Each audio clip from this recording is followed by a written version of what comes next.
Un bien-aimé dans le Seigneur, bonjour. Comment vous allez? J'espère que tout le monde se porte très bien. On remercie le Seigneur. Ce matin, nous voulons encore aborder un autre sujet qu'est la parole. Alléluia. Qu'est-ce que la parole? Alléluia. C'est une question que beaucoup de personnes se demandent. La parole, c'est la parole. Alléluia. Regardons ce que Jean 1, le verset 1 à 3 nous dit. Il dit qu'au commencement était la parole. La parole était avec Dieu et la parole était Dieu. Alléluia. Et elle dit, elle était au commencement avec Dieu. Toutes choses ont été faites par elle, la parole. Et rien de ce qui a été fait n'a été fait sans elle. Alléluia. Alors, sans doute, je peux donc dire que la parole est même Dieu, tel que Jean 1, le verset 1 l'a confirmé. Si quelqu'un veut connaître Dieu, il n'a qu'à chercher à connaître la parole de Dieu. Alors, mes bien-aimés dans le Seigneur, nous devons savoir que la parole est l'essence même de la vie, la source du souffle en nous. Tout ce que vous voyez, la Bible déclare que c'est la parole qui l'a créé. Alléluia. Et même, regardons, dans le livre de Genèse 1, la Bible déclare que Dieu créa la terre et le ciel, n'est-ce pas? Et après cela, il disait que l'obscurité couvrait, était sur le monde, la terre, et que l'Esprit de Dieu flottait sur quoi? Sur l'abîme. Alléluia. Mais il n'y avait pas eu de changement, il n'y avait pas eu de modification. C'est dans le Genèse 1er, le verset 3, que Dieu a dit. Le Dieu a dit, c'est la parole. Alléluia. C'est quand la parole est venue que les choses ont commencé par se former. Alors, vous devez savoir que la parole est la puissance transformatrice. Est une puissance qui transforme, qui change et qui crée. Alléluia. Et vous devez vous méfier de toute parole. Vous devez vous méfier. Ce n'est pas toute parole qui est une parole. Parce que la parole que vous faites sortir de votre bouche, si ce n'est pas une bonne parole, cela peut vous suivre. Parce que la parole a de force. C'est à cause de ça, la Bible nous déclare, dans le livre de Proverbes 18, le verset 21, je crois, il dit, la vie et la mort, c'est au pouvoir de nos langues. Et ceux qui l'aiment mangera le fruit. Alors faisons tellement attention à ce qui sort de notre bouche. Alléluia. Je vais vous montrer une chose très pragmatique et pratique. Dieu dit, faisons l'homme en notre image et à notre ressemblance. Alléluia. Dans Genèse, je crois bien, 1er le verset 26. Alors, nous savons tous que Dieu est trinitaire. Il est la Trinité, le Père, le Fils et le Saint-Esprit.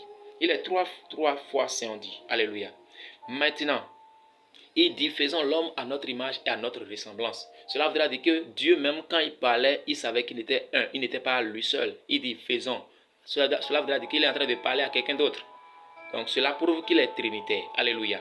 Maintenant, il dit, faisons l'homme à notre image. Cela voudra dire que l'homme étant que tu es, étant que je suis, alors nous sommes à l'image de notre Seigneur. Nous devons être trinitaires aussi. Alléluia. Et c'est pour cela que la bonne nouvelle, nous avons un corps, nous avons une âme et un esprit. Alléluia. Mais Dieu a créé le corps par la matière de la terre. Alléluia. Par la poussière de la terre. Nous sommes poussière, n'est-ce pas? La Bible l'a déclaré dans le livre de Genèse 1er toujours, le verset je crois 28. Il nous a créés. Mais maintenant regardez. Parce que nous sommes de la terre, qu'est-ce que vous avez déjà mangé sur cette terre qui ne provient pas de la terre? Non. Tout provient de la terre. Il n'y a rien que l'homme va manger pour son développement qui ne provient pas de la terre. Tout provient de la terre, n'est-ce pas? Maintenant, comme tout provient de la terre, cela montre que nous sommes de la terre. Alléluia. Maintenant, nous ne sommes pas que de la chair. C'est à cause de ça que quand nous mangeons les choses de la chair, nous grandissons, nous nous développons, n'est-ce pas? Mais nous ne sommes pas que de la chair. Nous contenons un esprit et une âme. Qu'est-ce que notre âme mange? Qu'est-ce que notre esprit mange? Nous devons aussi chercher le développement spirituel, le développement de notre âme. Ce que beaucoup de chrétiens ne savent pas, ils ne cherchent pas à comprendre ce que leur esprit, leur âme va manger pour se développer. Et ils sont confrontés à des combats spirituels partout.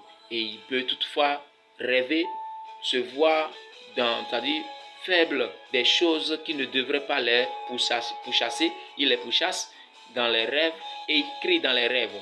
Et il y a aussi des gens, l'esprit d'assujettissement, là ça les assujettit, et ils ne peuvent même pas bouger leurs doigts, ils ne peuvent même pas faire sortir une parole pour dire au secours.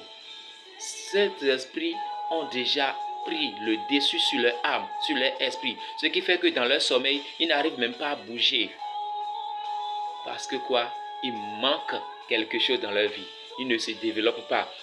Leur âme ne se développe pas, leur esprit ne se développe pas. Mais regardez ceci. Quand tu commences, qu'est-ce que notre âme mange, notre esprit mange? Parce que la Bible déclare que Dieu souffla dans la chair que Dieu a fait par la poussière, Dieu souffla son esprit en nous. Alléluia. Et l'homme devient un être vivant. Alléluia. Alors nous devons savoir que notre origine, l'origine de notre esprit et l'origine de notre âme provient de Dieu. Alléluia. Et nous savons déjà que la parole est Dieu. Si nous voulons chercher Dieu, nous devons chercher sa parole. Alléluia. Alors nous devons savoir que c'est la parole qui doit nous nourrir notre esprit et nourrir notre âme. Alléluia. Nos sentiments. Nous devons savoir que notre âme, il y a le sentiment, la volonté et aussi, la pensée. Bon, c'est des choses que nous devons approfondir après. Vous ne pouvez pas comprendre si rapidement.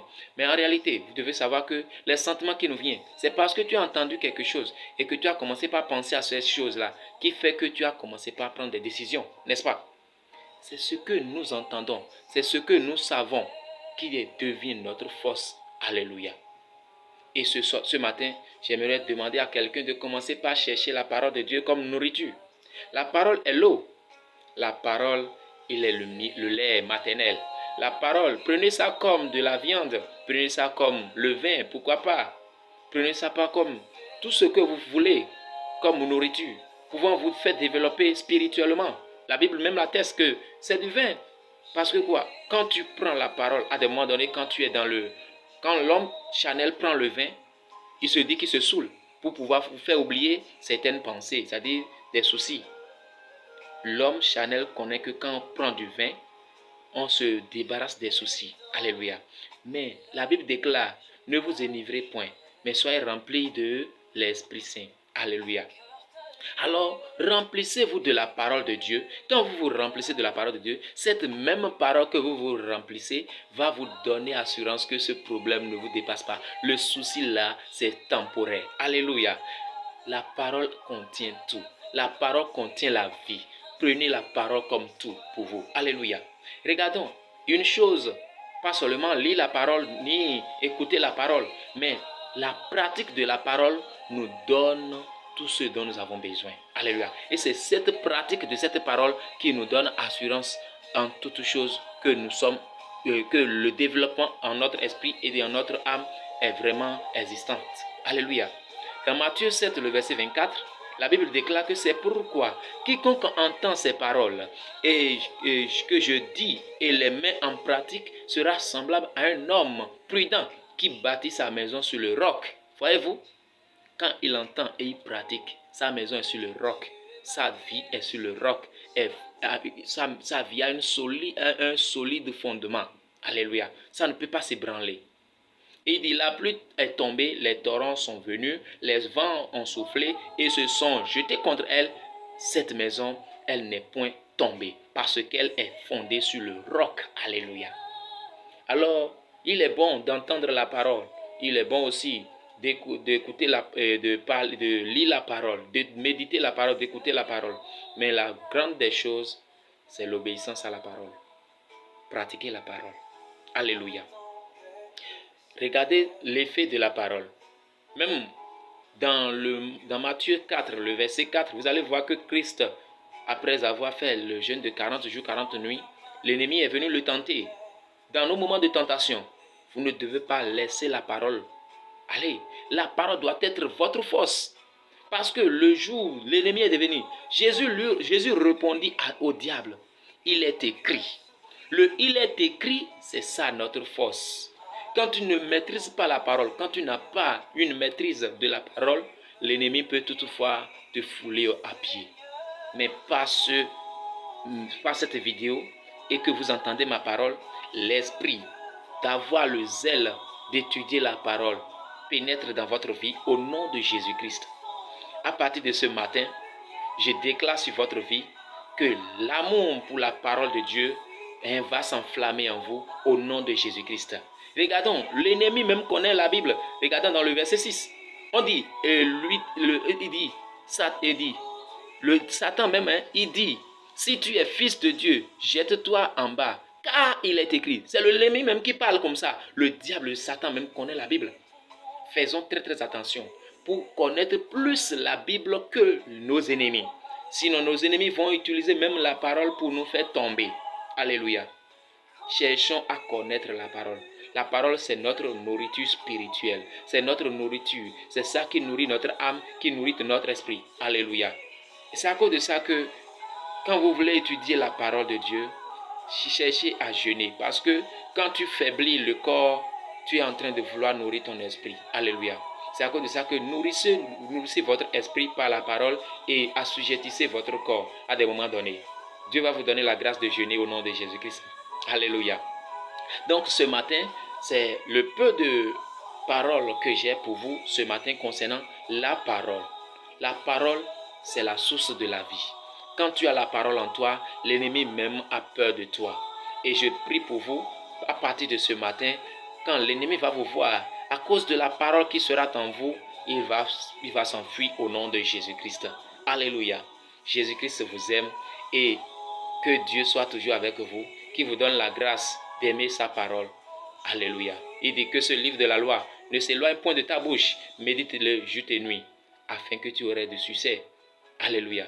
Alors si vous voulez la réussite, le succès, ayez la parole en votre sein. Que Dieu vous bénisse. Shalom, shalom. Jésus vous aime abondamment. Alléluia. Alors demain, nous allons continuer pour voir ce que c'est que la crainte de l'Éternel. L'homme qui craint Dieu, quelle est sa suite? Jésus-Christ est là pour vous parler aussi. Ce n'est pas par la force, ce n'est pas la puissance, mais c'est par l'Esprit de Dieu. Que Dieu vous bénisse abondamment. Amen. Ciao, ciao.